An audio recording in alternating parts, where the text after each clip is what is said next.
Bismillahirrahmanirrahim. Assalamualaikum warahmatullahi wabarakatuh.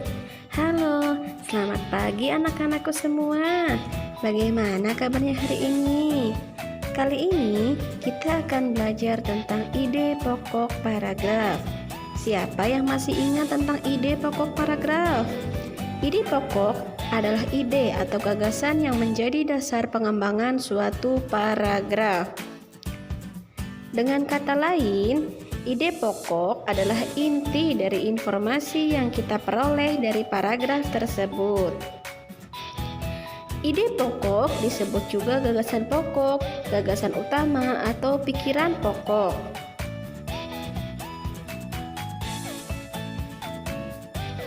Jadi, pada saat kalian membaca bacaan, kalian harus menemukan ide pokok yang terdapat pada tiap-tiap paragraf. Satu paragraf memiliki satu ide pokok. Ciri gagasan pokok: 1. Mengandung topik permasalahan. 2. Berupa kalimat lengkap yang dapat berdiri sendiri. 3. Memiliki arti yang jelas tanpa dihubungkan dengan kalimat yang lainnya. 4. Terbentuk tanpa kata sambung. Definisi gagasan pendukung adalah gagasan yang berfungsi menjelaskan gagasan pokok. Gagasan ini berisi lebih dari satu kalimat. Ciri gagasan pendukung yaitu kalimat-kalimat yang terdapat dalam sebuah paragraf berisi penjelasan dari topik utama atau dari gagasan pokok. Nah, ini ada contoh paragrafnya ya, disimak. Contoh teks: Rahayu adalah siswa rajin kelas 4 di SDN Merdeka 2. Ia selalu mengerjakan PR dan tugas tepat waktu. Oleh sebab itu, nilainya selalu bagus. Ia memperoleh gelar siswa rajin saat lomba Disnatalis SDN Merdeka 2. Meskipun ia mendapat gelar sebagai siswa rajin, ia tidak pernah sombong terhadap teman-temannya.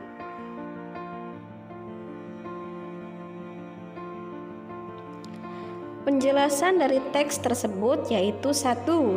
Gagasan pokoknya yaitu Rahayu adalah siswa rajin.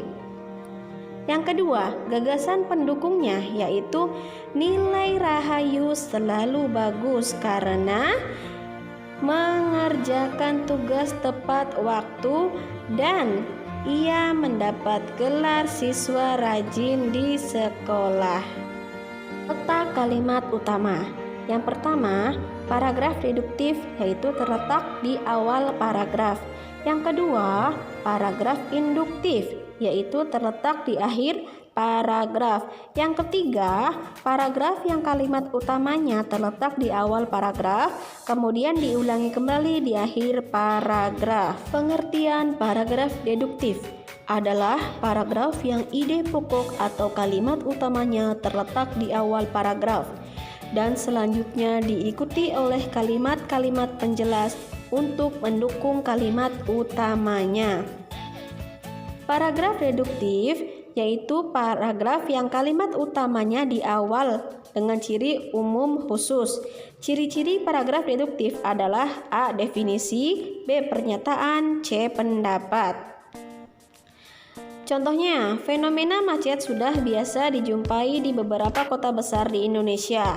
Hal tersebut dapat dikarenakan beberapa sebab, diantaranya adalah volume kendaraan yang sudah tinggi dan melampaui target dan kapasitas jalan. Kalimat utamanya terdapat di fenomena macet sudah biasa dijumpai di beberapa kota besar di Indonesia.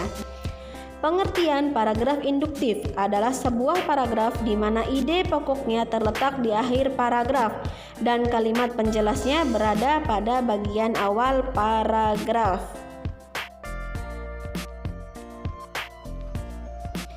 Contohnya, Setelah banjir surut, anak-anak yang berhasil dievakuasi kemarin diantar ke pelayanan medis darurat untuk diberikan pemeriksaan.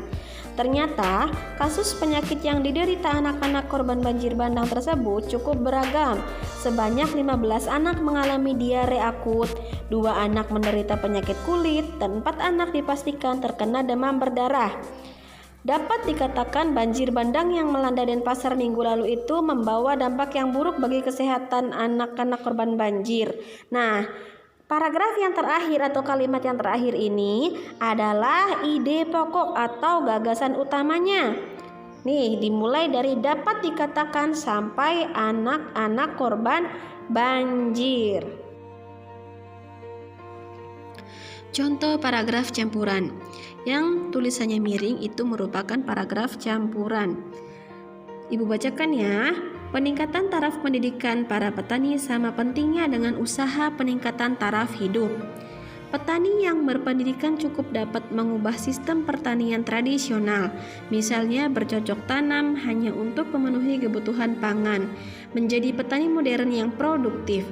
Petani yang berpendidikan cukup mampu memberikan umpan balik yang setimpal terhadap gagasan-gagasan yang dilontarkan perencana pembangunan, baik itu di tingkat pusat maupun di tingkat daerah.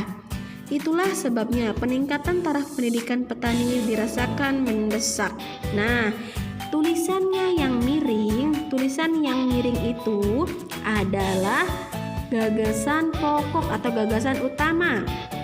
Karena ini paragraf campuran, jadi gagasan utamanya ada di awal dan di akhir paragraf. Ada yang tahu bagaimana cara menentukan pokok pikiran atau ide pokok atau gagasan utama? Coba yang tahu. Seperti inilah caranya. Simak baik-baik ya.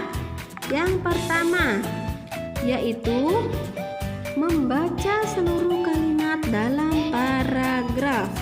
Jadi bacanya jangan setengah-setengah ya, dibaca semua baru akan tahu. Yang kedua, menemukan kalimat utama pada paragraf. Biasanya terdapat di awal dan di akhir paragraf.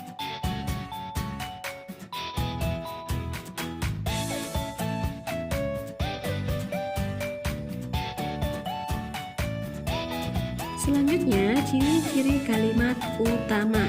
Tadi udah Ibu bahas ya di awal video. Yang pertama, mengandung topik permasalahan yang dapat dijabarkan. Yang kedua, biasanya berupa sebuah kalimat lengkap yang dapat berdiri sendiri. Yang ketiga, memiliki arti yang jelas tanpa dihubungkan dengan kalimat lainnya. Yang keempat, dibentuk tanpa kata sambung. Lanjutannya, yang kelima, yaitu ambil subjek dan predikat lalu simpulkan berdasarkan pemahamanmu. Di lapangan, Tono bermain bersama teman-temannya. Nah, di sini Tono berkedudukan sebagai subjek dan bermain berkedudukan sebagai predikat. Oke, selesai. Terima kasih. Selamat menonton dan selamat belajar.